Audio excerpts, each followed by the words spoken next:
Ok, en kraški pozdrav vsem skupaj.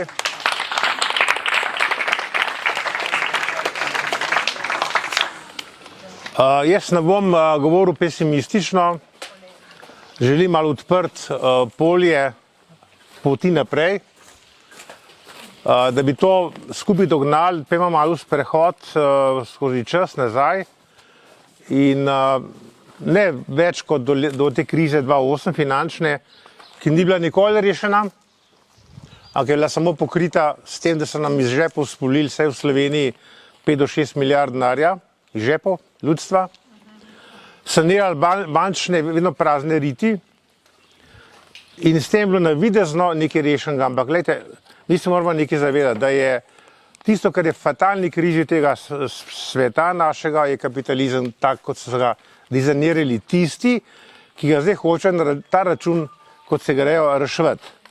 Ampak oni sami vedo, da je ta kapitalizem, ki so ga koncipirali, mrtev in da je zadeva nerešljiva in da je tisto, kar je najbolj pomembno, da se zavedamo te modrosti Alberta Einsteina že pred toliko leti nazaj, ki je rekel, zavest, ki je ustvarila probleme, ni sposobna teh problemov rešiti. Zato ta zavest, ki je ustvarila te probleme globalne, ni sposobna rešiti in to je njihova totalna panika, ki jih grabi. Mi moramo biti mirni. Oni so v krizi. Oni so zafurali vse in sebe in svojo prihodnost in ta njihov svet je pred propadom. Naša naloga je, da zdržimo te udare in da se med tem samo organiziramo v en nov svet, ki ga bomo mi postavili. Oni so svoje upravili. Oni so suha veja na drevesu življenja, suha veja na drevesu človeštva in to vejo treba odžagati, ker bremeni razvoj človeštva v neko bolj varno prihodnost. Torej, jaz ne bi govoril o stranpoteh pa njihovih uzurpacij neke moči, ampak mi se dajmo nekaj vprašati. Kdo je on tam, da bo meni vladal? Pa kdo je on? Od kje mu pravica, da meni vlada? Zato moramo mi postaviti svojo demokracijo. Mi moramo postaviti svojo lastno neposredno demokracijo. Mi moramo ustvarjati svoj svet. Bo zdaj v prvi fazi usporeden.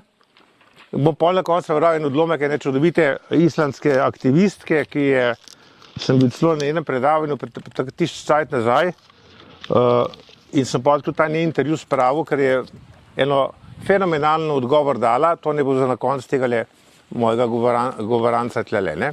Torej, gre za to, da nazaj postavimo tisto, kar je človeštva vredno. Vidimo, da na to pravo, kot je danes, se nimamo kaj reševati pa nekaj obešati na njega, ker ga ni več. Pravo je kompromitiran instrument te propadajoče kvazi elite, ki sploh ni elita, ampak ena zbirka bebcev, dobesedno, ki mislijo, da lahko z denarjem kupijo vse. Veste, psihopatologija teh milijarderjev je v tem, da imajo vsi krepko preko 80 let ali pa se bližajo biološkemu koncu in od tod njihova obsesija, da se bodo povezali z nekimi računalniki, da bo njihov duh živ, če že telo razpadlo v prafaktorje, ker itak bo. Torej vidimo, da je ta patologija, prednagrobna patologija, ta strah pred smrtjo je tisto, kar paralizira cel svet, da se ne more premakniti iz te točke in v tem se domišljija teh psihopatov jasno se obeša na same morbidne stvari. 4 jezdici apokalipse so v Diru, ne? Dajmo se spomniti te znamenite slike od Direrja. Imamo bolezen, torej takrat je bila kuga aktualna, ne? Prvi jezdec je bila kuga, potem je bila lakota, potem je bila vojna in potem je bila smrt. A ste porajtali, da 3 jezdijo? Ne? A ste porajtali? Bolezen je izmišljena, lakoto se bodo zdaj izmislili, ker z izjemnimi podražitvami pa razpadom teh prehranskih verig. Vojno so umetno ustvarili, kajti, kot je ljudem že rečeno, to ni vojna med Rusijo in Ukrajino. Pazite, to je vojna med Ameriko in Nemčijo, katere stranski produkt bo propad Evrope. Nemčija je postala premočna. Vi morate nekaj vedeti, da je Nemčija od leta 1945, je podpisala sicer kapitulacijo, nikoli pa ni podpisala mirovne pogodbe. Nemčija je še vedno v vojnem stanju z Ameriko. Zato je noter 60 ameriških vojakov, ki še zdaj okupira nemško državo. In potem, gledajte, kakšna navodila so bila narejena, torej, da so Nemci se odpovedali jedrskim elektrarnam pod pretvezo nekih zelenih ambicij, ne. Zaprli so vse jedrske elektrarne in njihova navezava z Rusijo je pomenila Severni tok 2, da bo ta Severni tok 2, ker ne bi šel čez Baltik do Nemčije, napajal približno 40 do 50% nemške industrije. Zdaj jim grozi ta politika z Brusla, da bodo ta dotok plina in nafte Nemčiji prekinili. Verjamete, je bila težka revolucija v Nemčiji zaradi tega, kajti Nemci se ne moreš spogati propada polovice svoje lastne industrije. To je zdaj stranski učinek tega, kar se dogaja. Torej, močna Nemčija pomeni, pa neodvisna Nemčija pomeni, adijo Amerika nima kaj početi v Evropi več. In zato je ta vojna proti Nemčiji v bistvu vojna, ki se dogaja v Ukrajini. In je to splet teh okoliščin, ki izvirajo z korone naprej. Torej, korona se ne bo več ponavljala, verjamete mi, ne bodo se upali več tvegati nekih novih virusov, ker je tudi 2 let laži. Je tudi najbolj bi rekel, počasnim razumnikom ali pa razumom jasno, da je to šlo za veliko prevaro, da take prevare se ne da več nadaljevati na ta način, kot se je. Torej bodo zdaj nove teme, verjetno bo zdaj scenarij malo spremenjen, zdaj imajo poletje, imajo svoje štabe, kjer gruntajo, kako natakvati naprej zadevo. Verjetno bo šlo v neko klimatske krize, klimatske spremembe, neko zamrznitev civilizacije, kao CO2 pa tako naprej. Sam mi glede okrog te klime imamo tle gospoda Ogorina, lahko tudi kaj pove, tam le za mene sedi, odličen poznavalec te prevare. No, skratka, evo, aplavz za njega. No, tako da je, vidite, zeleni preboj bi se tega lotil, ne zeleni preboj, čakajte, simbol tega je nek zeleni avto, ki ne bi bil električni pogon, ampak ta avto ne proizvaja elektrike, on troši. S kje pa elektrika izvira? 40 do 50% evropske elektrike je iz termoelektrarn. Torej, to je avto na premog. To je lokomotiva na cest. Praktično na premogo pogonje, ne? In nam to prodajo kot, da je to zeleni preboj, da je nova tehnologija, da je to zeleni lepši svet. Totalna prevara. Torej, ukinitev voženj z klasičnimi bencinskimi motorji pomeni praktično ponoven poskus zamrznitve civilizacije. Vse te lockdowni, pa ta zapiranja v občine, so bili ravno to, ustaviti vse. Prepoved potovanja, prepoved voženj, prepoved letalskih prometov, torej to je novi feudalizem. Kmet, ki je v feudalnem sistemu živel, mi smo živeli 1000 let, praktično Slovenci, smo neke reflekse razvili, obrambne, njih še imamo, hvala Bogu. Ni smel izmeja svoje grofije, eventualno še lahko enkrat na let na Romani ali pa na kakšen sejem, drugače pa nikamor, tle biti pa delati, ne? Pa gor gradu služiti, s tlako in tako naprej. Torej, ta novi feudalizem je poskus zamrznitve civilizacije, ravno tako, kot je tale vojna, ki je zdaj v Ukrajini, enostavno praznjenje skladišč zastarelega orožja. Vse Rusi vsako pošiljko lepo se strelijo v prafaktor, je pa stvar rešena, tako da nenehno nove prihajajo. Skladišča se praznijo, vojaška industrija bo imela spet del, da bo to nafilala. In jasno gre za to, da se ta sistem, ki je zavožen, poskuša še malo preživeti, ampak gledajte, če bomo mi vztrajni, pa vztrajali na svojih pozicijah, svobodnih misli, potem bomo predvsej preživeli, to bo ta propad še pred našimi očmi se kar malo zgodil. Jaz bi tle ene par točk sem si napisal, na kratko. Torej gre za to, da to, kar se zdaj dogaja tle, to je cona duhovne svobode. Mi moramo te cone duhovne svobode ustvarjati. Nenehno, po celi Sloveniji. Skozi se moramo dobivati, skozi se moramo družiti, skozi se moramo pomagati, skozi se moramo stimulirati en drugega, kajti iz cone duhovne svobode bo pa šlo do avtonomnih con, ker bomo mi sami gospodari, ker bomo mi vladali, ker bomo imeli samo vlado. Mi ne rabimo vlado gauleiterjev, ki so komandirani od zunaj.